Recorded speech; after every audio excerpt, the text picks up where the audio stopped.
Well, I got a question for you today. So, what do you want me to do today? No, really, what do you want me to do today? It's snowing outside. I didn't figure I'd be here preaching, so. I'm just kidding. I'm well prepared. Bring us the word. Yeah, I was well prepared for snow, and I was well prepared to preach, so. Go with me to Romans 8:14. And I am going to read this out of the voice version. I don't think we have that here, do we? Okay. So the voice says, "If the Spirit of God is leading you, then take comfort in knowing you are His children." So that kind of comes back to the first question I asked. What do you want me to do today? When you get up in the morning, what's the first thing you do? What's the first thing you think? What's the first thing you say? Okay, what's the second thing you say? Is it one of those mornings where you hit the snooze button and you're like, oh shoot, now I got to go get ready for work, so I need to hurry up and get this done and get that done, or is your first thought, Lord, what do you want me to do today? How often do we rush through the morning? We all have morning routines. Everybody has something they do when they get up. You got a few things you got to do before you're out the door. A few things you got to do before you have the kids you run into school or something like that. But your first thing should be asking God what He wants you to do for the day. I know if you start your day with God, you're probably more likely to see Him throughout your day.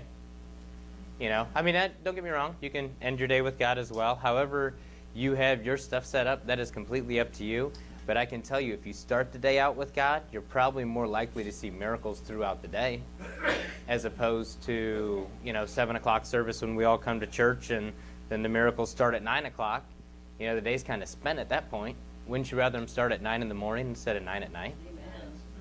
Amen. I do know, and I'm working on that too, don't get me wrong. I don't wake up every morning. I've gotten better at it, but I don't wake up every morning and tell God or ask God what He wants me to do for the day. But I can tell you the days that I do are definitely the days that I more see what He wants me to see. I more see blessings. I have a better day when I wake up and I ask God what He wants me to do for the day. I've gotten in this, I've started rewatching this series. I wouldn't recommend it. It's actually not. Bree knows where I'm going with this. It's a pretty blood and gory. So if you have a weak stomach, don't watch it. But the series I've been watching is Spartacus. So it's Bree won't watch it with me. It is extremely gory. It's not very nice. But if you don't know, what Spartacus is about is it's basically about gladiators of the Roman times, is what it is. And now in this story, there is a house of Batiatus, is who all these gladiators belong to, and he is not a honorable man, I guess you could say. He does a lot of corrupt, crooked things to basically advance his money, advance his placement in the world, and everything else. So one thing he does is he uses all the gladiators to do his ill bidding, basically. He'll take them and send them to get rid of Roman officials that aren't helping advance his political placement.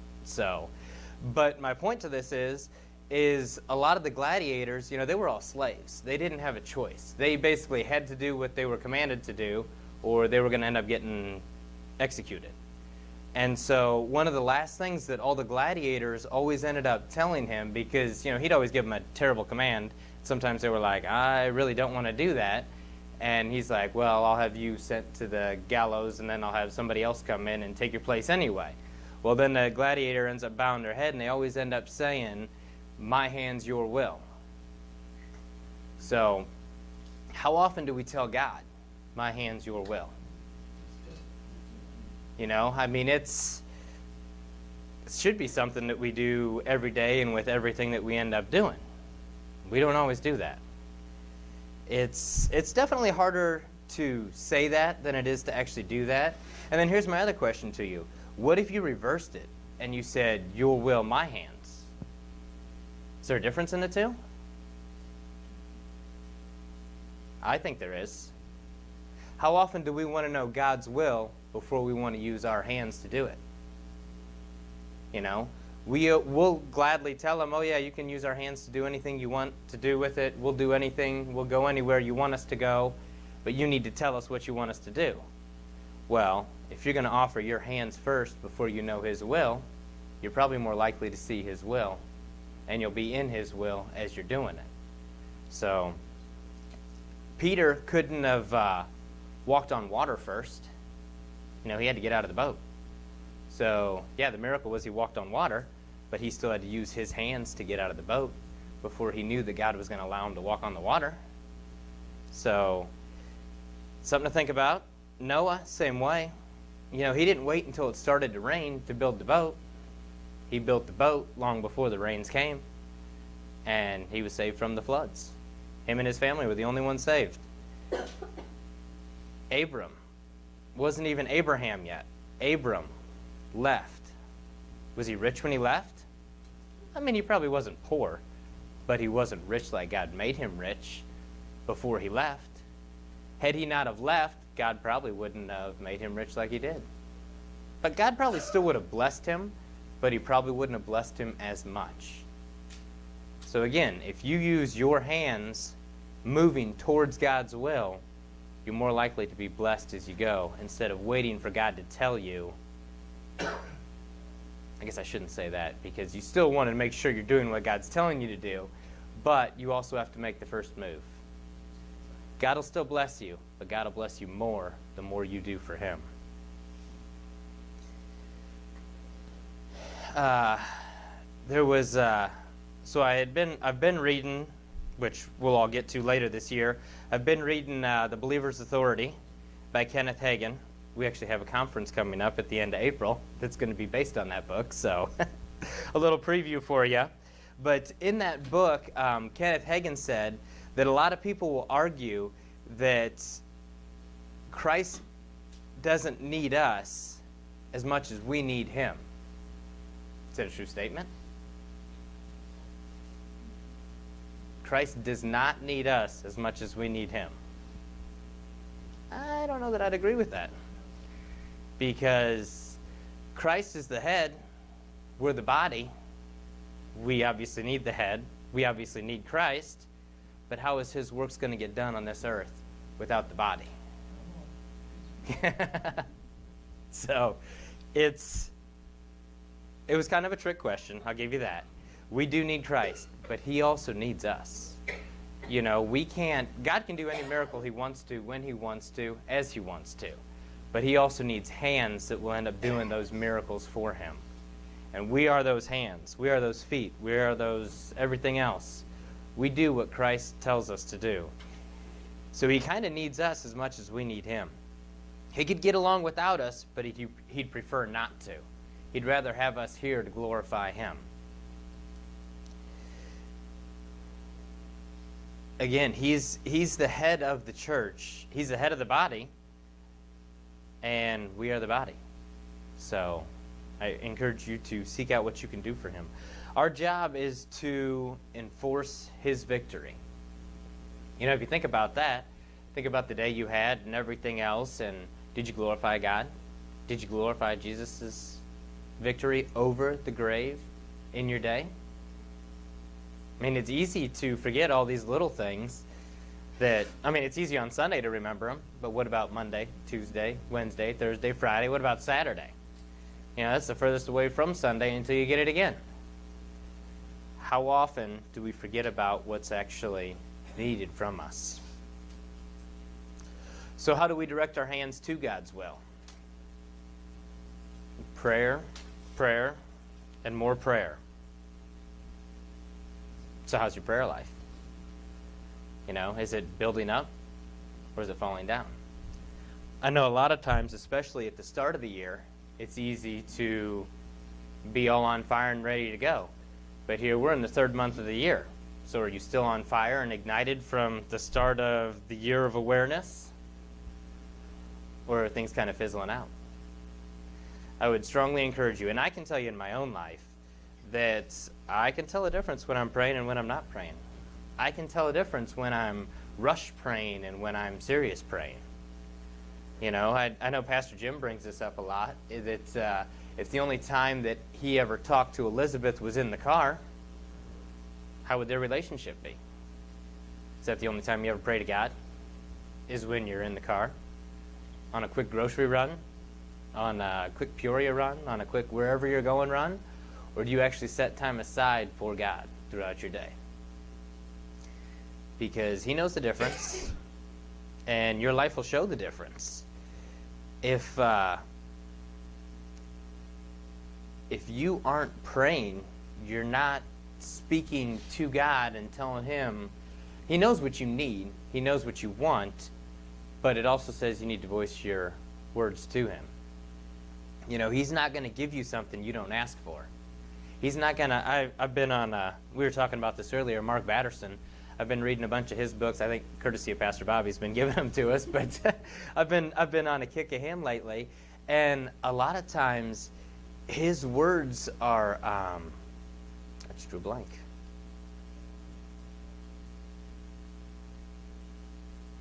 Well, that one will come back to me.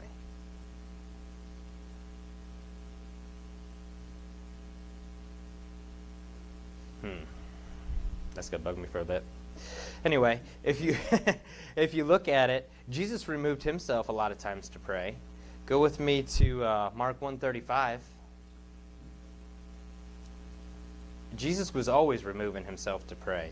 I mean, he was a busy man. He had a lot going on. He had a lot of stuff he had to do, a lot of miracles. He had a lot to get done before his crucifixion and resurrection.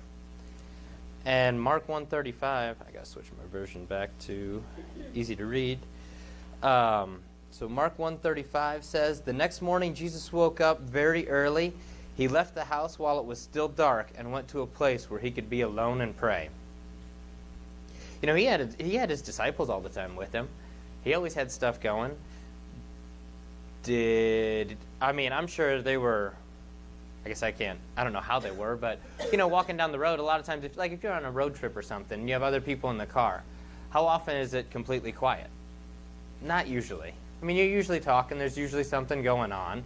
I imagine it was that same way with Jesus and his disciples.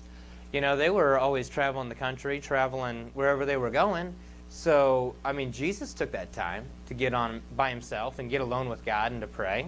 And he was God's son. He was God. You know, he was part of the Trinity and everything. So, but he still gave us the example to get on his own.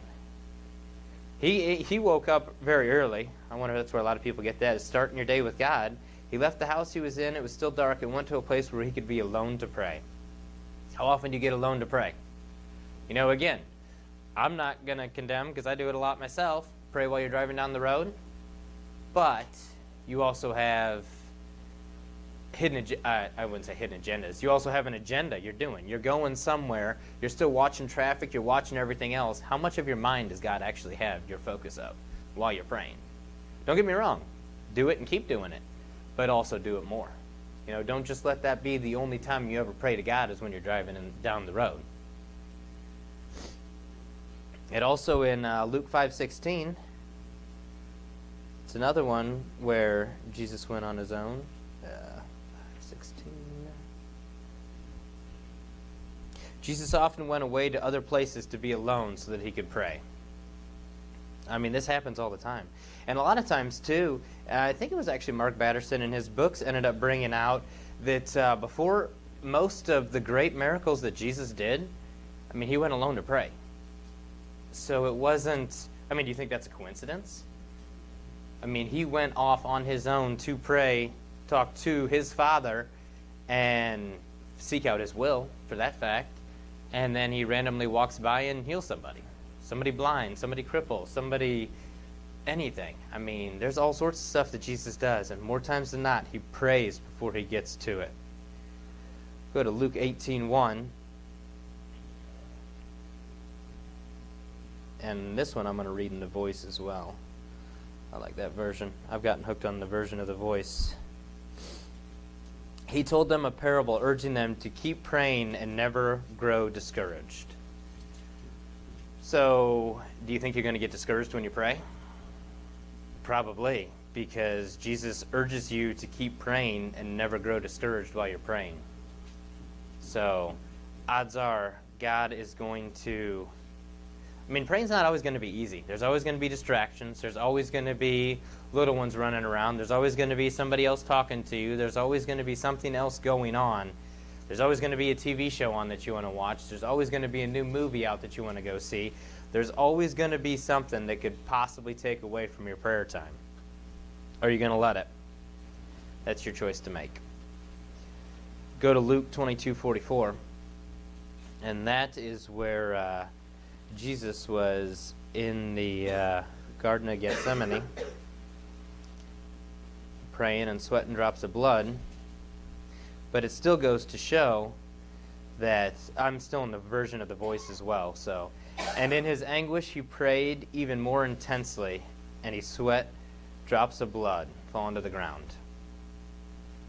So even when Jesus was in pain, he was praying. So if Jesus can do it, Jesus got up early, went and prayed.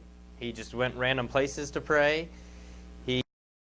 He prayed when he knew it was coming. He knew he was going to get crucified. He knew his life was about over, and he still kept praying. So I encourage you, keep praying. As your prayer life grows, the desires of your heart will change as well. So, even if you think that you don't have the right, you don't deserve to be praying to God because you've screwed up too many times, you've sinned too many times, you've done something wrong too many times, go to God in prayer, because the more times you pray about it, the more he will change your heart towards it, and he will help you out. He will lead you where he wants you to go. You got to stick with it, though. He's not just going to give stuff away. He does just give stuff away. But the more you seek it, the quicker you're going to get it. I'm still younger. I'd love to be rich now. I'm going to get there. But I'd rather not wait until I'm 85 or 90 to get my wealth, but it will come, If it takes till I'm 85 or 90, that's fine. But God wants to give it to us now. So if you go after it, if you pray for it, if you seek after it and get in God's presence for it, you're going to see it a lot quicker and earlier than you will if you just wait for him to give it over to you. When you're hungry in spirit for God, his kingdom is yours and everything in it. Again, if you're praying and if you're seeking after God's will and wanting what he wants you to do, you're going to have the blessings of this world. Go with me to Joshua 3:5.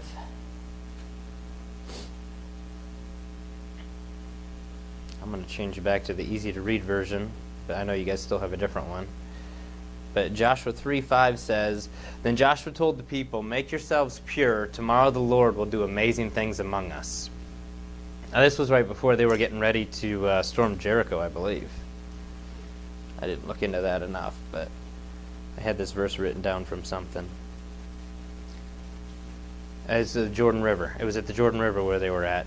But they were getting ready to cross over into the promised land that God had given them. And basically Joshua told the people, "Make yourselves ready. Tomorrow the Lord will do amazing things among us." Are you expecting God to do something amazing tomorrow? Are you expecting God to do something amazing today? If you can't expect it, it's probably not going to happen. If you're not prepared for the blessings of God, you're probably not going to know when they come to you. Or you're not going to recognize them and they're going to go right over you. So if you prepare yourself and you're always ready for what God has in store for you, he's going to bless you around every which way. You turn right, you're going to be blessed. You turn left, you're going to be blessed. It doesn't matter which way you're going to go. Go with me to Matthew 5:3.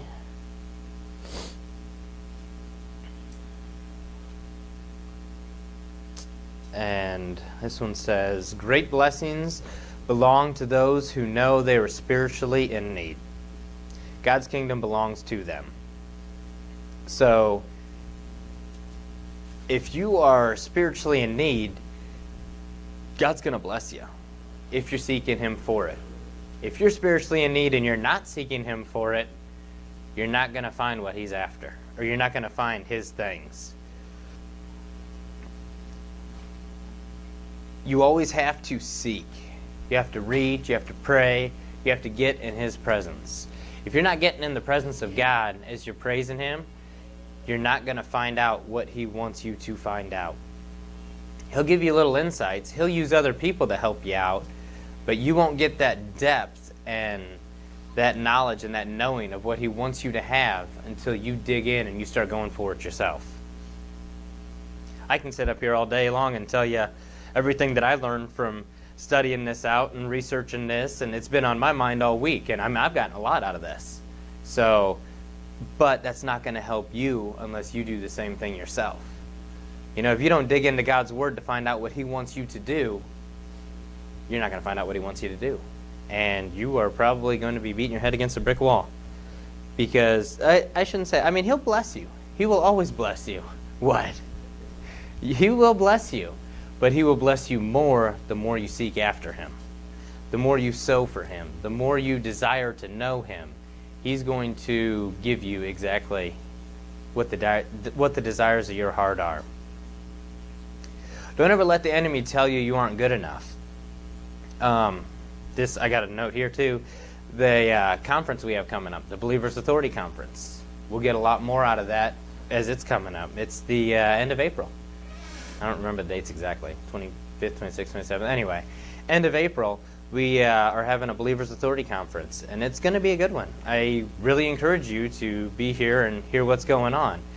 But that will tell you how much, we all inflate the devil.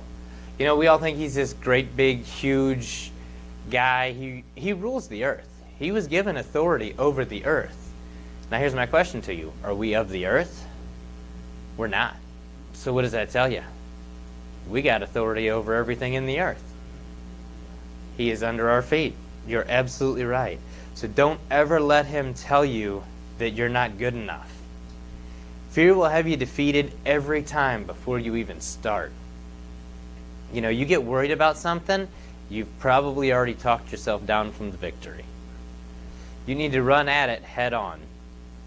Look at Daniel. If Daniel would have been scared, he wouldn't have gotten thrown into a lion's den and come out untouched. And everything else, you look at Daniel's life, it was just blessed, insanely blessed. Jonah is the same way. Jonah let fear creep in and beat him. And what did he end up getting for it? He got stuck in the belly of a big fish for 3 days. So... Yeah. Couldn't even imagine. Yeah. But Jonah let fear get a hold of him before he was able to see God's glory. And look what happened in the end. We all know that story. Jonah went to Nineveh and saved all of Nineveh. So he could have skipped being in the big fish if he'd have just gone straight to Nineveh. But he didn't. Don't let fear beat you. Never doubt God's work in your life. He knows what he's doing. We don't always make the right choices. I know there's many, many times that I've gone the wrong way that I shouldn't have, opened a door, been in a place I should not have been in, and you know what? God's forgiven me for it, and that has led to countless other blessings. Not saying that you should choose the wrong path first. You're better off to choose the right path first. But God's not going to cast you out just because of one wrong path you went down. You never know, too. There could be plans. God builds plans off of plans. We have free will, so we can go any way we want to. But God has a path paved for us no matter which way we go. Now, if we go the way he wants us to go, it's a lot easier. It's a lot more straight. If we go our own way, he always has ways of bringing us back. So, he can bless you no matter what happens. Don't count yourself out. Don't count yourself down. Let God... this was where I was going with Mark Batterson earlier. Let God show up and show off. That's a thing I've read over and over in a lot of his books. He's, we can't... If we have plans, which we all have plans. We all have certain things we want to do, we want to be. God has plans for us. Now, if our plan is attainable without God, who's going to get the glory? Exactly. It's going to be us. Now, if our plans are bigger than we can do, if it's going to take more money than we have, if it's going to take a further reach than our arms can go, who's going to get the glory? God's going to get the glory off of it. So that's one thing with Mark Batterson, is let God show up and show off. All he asks us is we start using our hands for different things, and God will bless it and God will lead it. I know for us a lot of times it's our seed for sowing. There's a lot of times we're sowing. We sow all the time. I don't want to call it a curse because it's a blessing, but there's times that Bree gets mad at me because we've sowed too much. But I can tell you this, I see God out on what I sow and what I do, and he's always going to bless it. It's kind of funny. We've all joked about the snow, the weather, everything else. This winter's kind of been, it's been, if you're a tow truck guy or if you're a snowplow guy, it's been a great winter. It's been a busy winter.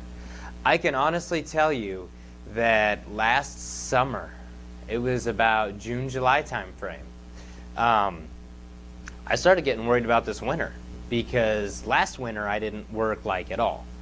So I was basically started praying to God, sowing towards God, and asking God what he wants us to do for the winter. Well, he led me towards IDOT snow plowing, and the amount of snow we've had this year, I've been out plowing a lot.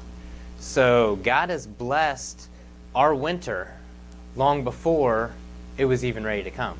So you guys all keep saying the snow needs to go away. Well, I got news for you. I started sowing for the snow back in July. So we're probably going to have snow until May, maybe even June. I'm just saying. I'm just kidding. You can't stay home now. He's got to go away and go right back. Yeah. 40 hours Yeah. a week before that. I'm just kidding. Not on retirement. I wasn't sowing for it to be there that long, but I was sowing for a snow-filled winter. And I tell you what, God has shown up and he showed off this winter. So I can't complain one bit. I know you can. You don't have power over Kiwan either. Then you know what? You better start sowing in June this year, because I'm probably going to start again in July for next winter. That's fine. Start now. Maybe I'll go to Florida next winter then instead of stick around here. Who knows? But let God show up and show off. He's going to do it, but he still needs you to start it. Our seed that we started last summer. Like I said, look what he's done. He's shown off this winter for us. I know a lot of you hate it, but still. Press into God and his presence will flood your life. If you press towards God, you're going to be amazed at what he's going to do for you. Even if start small, start little. If you aren't pressing towards God every day for at least 5 minutes, start for 5 minutes. Take 5 minutes when you get up first thing in the morning, or before you eat breakfast. I don't know everybody's time schedule. I don't know what you do, but take 5 minutes and get in God's presence every day. And see what will happen by the end of the week. You'll like it so much, I guarantee you by the next week you'll be trying to get more. When you're in his presence is when you're going to get blessed. It's when you're going to see the overflow of how much he loves you and what he wants for you. But nobody can force you to do that. That is all up to you. It all comes back to free will. We all have the choice. God could have made us serve him and not ever given us a choice of anything else. He could have cast Satan out from the get-go and just never even allowed him to be within 3 universes of where we're at. But he did not do that. He gave us the choice of free will. And free will is what can get us into trouble, but it's also what can bless us beyond anything we can imagine. Go with me to Luke 17:21.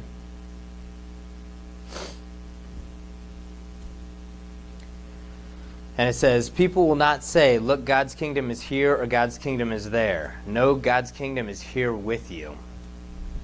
What's your guys' version say?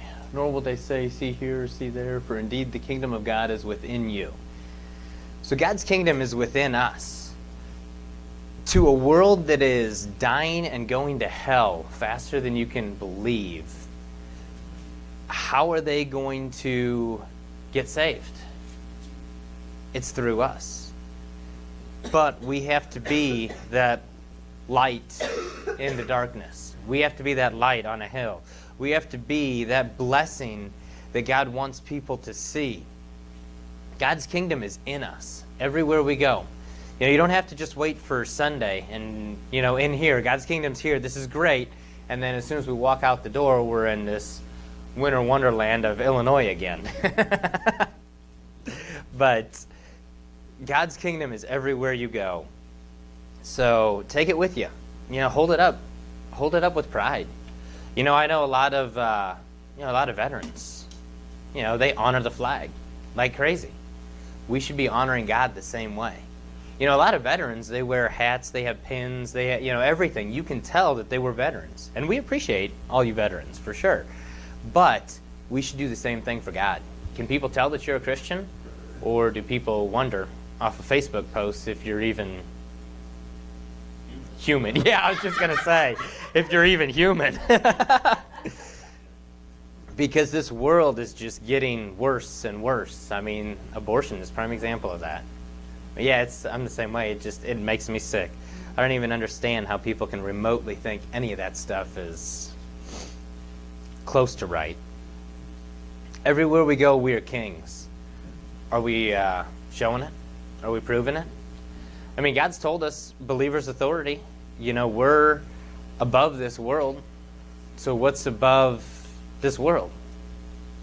Kings, queens. I guess if you look at it, you know, like the United States, you got the president's the highest one in the United States. Other countries, it's kings and queens.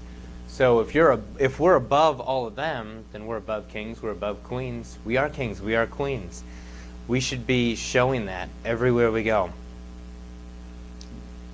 Pastor Vicky had said something at the Watershed Conference at Rock Church this year that heads turn, and I don't remember, she said heads turn and look at her everywhere, or her and John everywhere they go. I don't remember exactly how it was worded, but I mean, that's how it should be. That's exactly how it should be. Everybody should be turning and looking at us. Well, why should they be turning and looking at you? Well, God's love radiates out of you so much. You're so wealthy. You're so blessed. You're so healthy. I mean, everything. We should be turning people's heads. They should be wanting what we have. And if we're walking around all sad and sick, they're not going to want what we have. More sad, I guess. I mean, sickness. It happens. Just rebuke it in Jesus' name and get rid of it. But, I mean, everybody is going to want what we have. Everybody needs to want what we have. That's the only way this world's going to get saved. It's the only way things are going to turn around. So, my little tidbit, I guess, advice for you is you should wake up every morning and ask God what you want, what He wants your hands to do for Him for the day. Again, like I said earlier on, would you rather have the miracle start at 9 in the morning or 9 at night? I know it's easy to wait till 9 o'clock at night, but then the day's almost over. If you can start the day out asking God what He wants you to do, where He wants your hands to go, you'll have a better blessed day. That's all I got for that. So, and